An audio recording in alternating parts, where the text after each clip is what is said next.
Greetings, my name is Kerry and welcome back to my channel.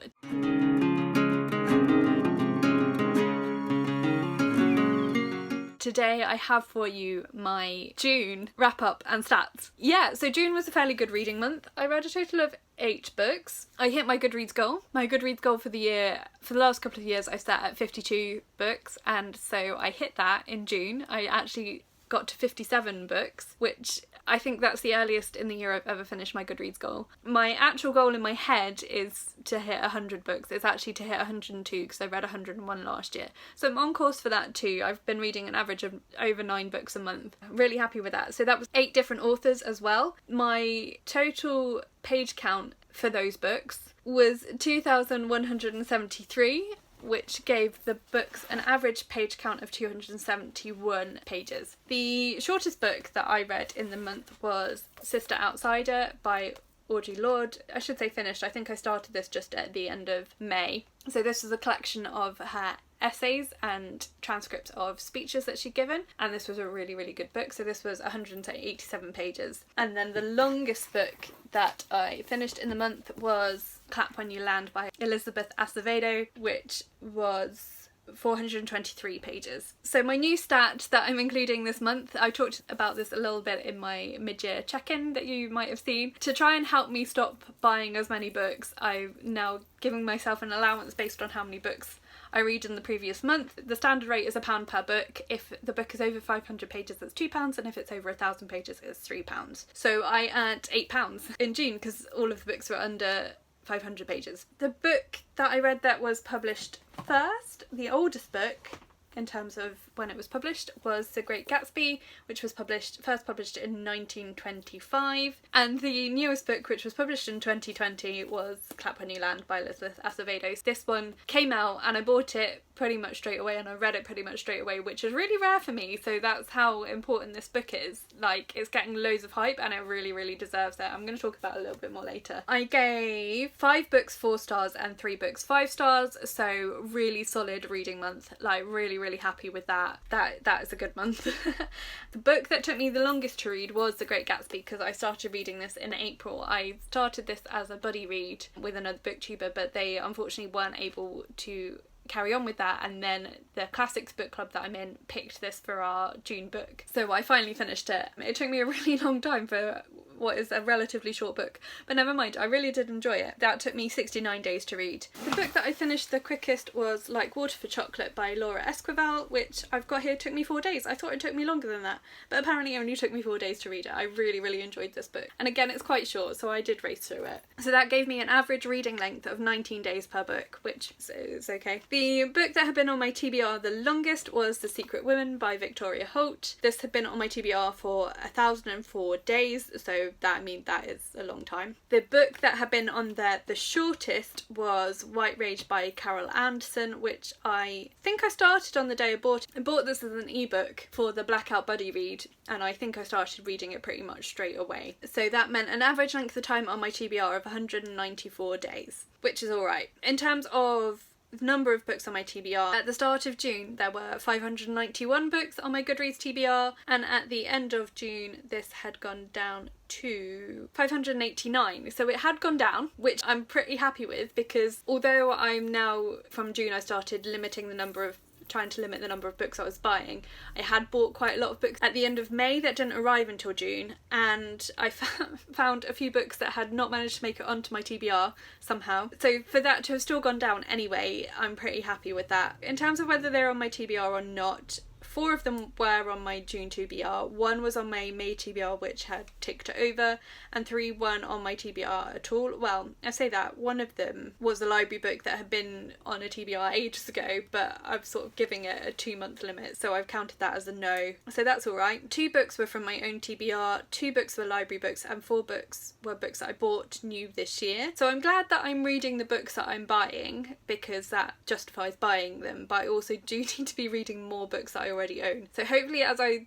cut down the number of books that I'm buying, it will help me get through some more of the ones I own already. 2 books were hardback, 1 book was an ebook, and the rest were paperbacks. I read 2 contemporaries, 1 classic, 1 magical realism, 1 gothic romance, 1 sci-fi, 1 standard non-fiction, and 1 non-fiction essay anthology. I read 1 children's/middle grade book, 1 YA book, and the rest were all adult books. I read a range of publishers, but 3 of them were independent. In terms of nationalities, I read 3 Americans, 2 British, 1 Mexican, 1 Indigenous American, and 1 Dominican American. For author ethnicities, 5 were from sort of marginalised ethnicities, if that's the term that I'm kind of using, or authors of colour, which is good. That's over half for that month, which I'm really pleased with.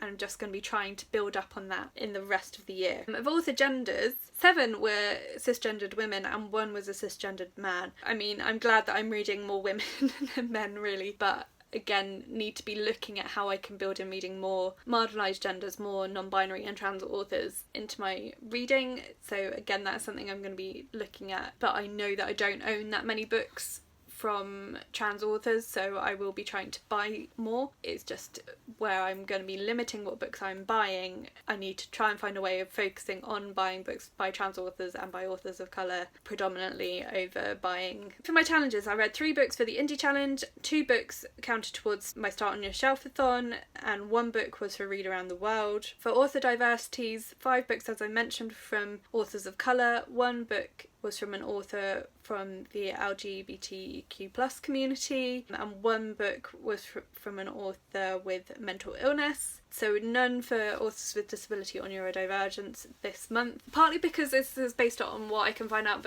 about authors and they maybe don't talk about those things, and partly because I haven't been intentionally looking for those markers. I think I do want to improve on reading from authors from all of these communities categories, but actually the one that I think is most important for me personally at the moment is the ethnicities, but I will be trying to build in more of those others as well. In terms of character diversity, 5 books had rep for people of colour, 2 books had rep for LGBTQ+, 2 books had characters with disabilities, 5 books had characters with mental illness or represented mental illness in some way. Again, no books that I would say had representation of neurodivergence this month. Yeah, so that's it for the stats.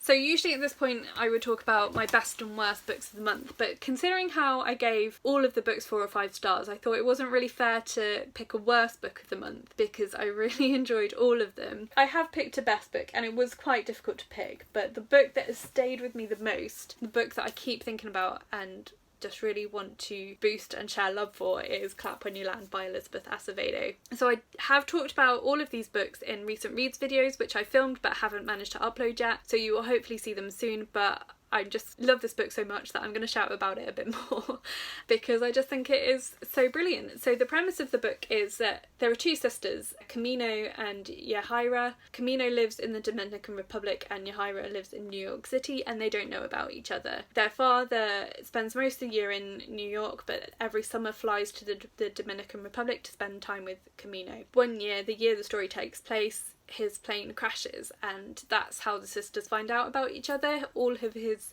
sort of secrets start to spool out from there. What I loved about this book was that, well, first of all, it was written in verse. The narrative alternates between the 2 sisters and they both have very distinct voices. And when I first started reading it, I thought maybe one character would be in verse and the other one would be in prose, but actually they were both in verse but with quite different stylistic choices that made their voices really distinct, which I really liked. I loved the contrast between the 2 sisters, like their similarities and their differences, both in terms of themselves as characters but also in terms of their relationships and how they each represented a reflection of their father. I also quite enjoyed how well the book dealt with some very difficult topics. So content warnings here for sexual assault, obviously for grief, plane crash. There's a premature birth as well. There are some, it's big topics, like grief is a massive thing to write about, and Elizabeth Acevedo does it so well. She writes so sensitively about that feeling that everything has stopped, but also things are carrying on, which I think is a real facet of grief that we don't necessarily recognise.